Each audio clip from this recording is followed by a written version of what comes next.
So the other day I was reading through the comments on Facebook for some article in particular. I forget exactly what it was about, but since it was on Facebook, inevitably in the comment section there were some bigots. There were people who were making some really inappropriate claims, and one in particular was making a claim.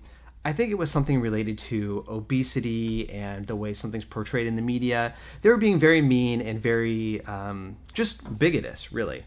And somebody called them out on it in a comment below, and they said something to the effect of, "Wow, I'm going to need you to show your work on that one." And I laughed really hard. In America, in the USA, show your work or check your work is something that you use in reference to math. So when you're in a mathematics class, you arrive at a solution, and often a teacher will want you to show your work as you got all the way to that solution, so that if you went off track, they can find out where, or they can just understand how you reached that conclusion.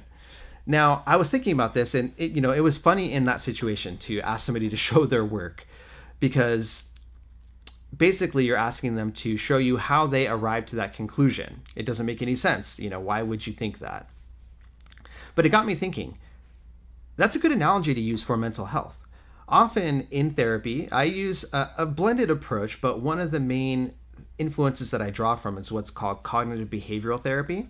And in that approach, you talk a lot about challenging your assumptions, about breaking down the logic that you use to come to conclusions, because often those conclusions that you come to are unhelpful. They're things like, I'm a worthless person, or I can't do this, or I shouldn't be this way. When you come to these conclusions that are unhelpful and you make this logical leap, we refer to those as cognitive distortions. So for instance, mind reading is a cognitive distortion. That's when you see somebody, how they're reacting, how they're acting, and pretend like you can read their mind.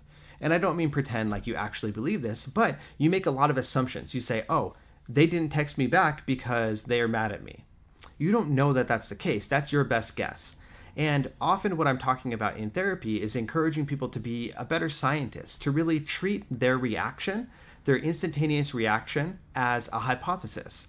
So you're hypothesizing, you're predicting that maybe this is true. But oftentimes in therapy, I'm asking people to show their work. So how did you arrive to that conclusion? This actually just happened recently in a therapy session.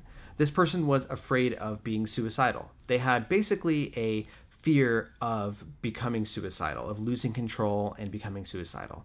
And I asked them to show their work. What makes you think you're suicidal? Well, I have thoughts of it. Okay, what do you mean by that? Well, I picture myself losing control and killing myself.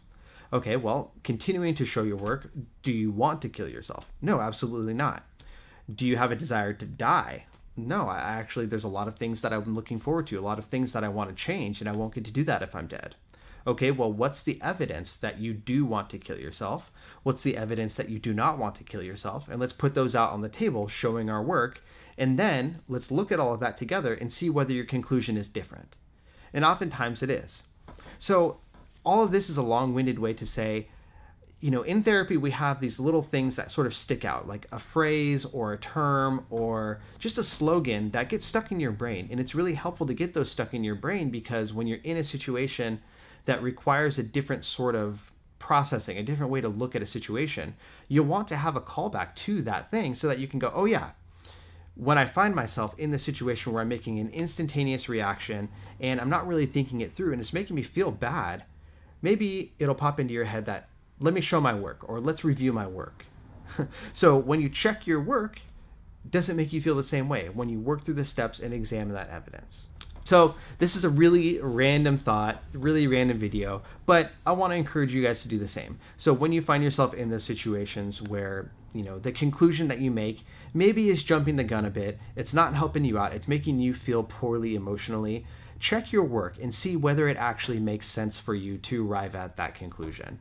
And in the spirit of showing your work, just like you would show a teacher to see where you went off track, this is a great way to show other people, whether that be a professional like a therapist or just a trusted friend or advisor, to show them your work and see whether it makes sense for you to have arrived at this emotional reaction given the circumstances and the evidence that are in front of you. So I encourage you guys to check your work, show your work to others, and really challenge those assumptions before letting them take over.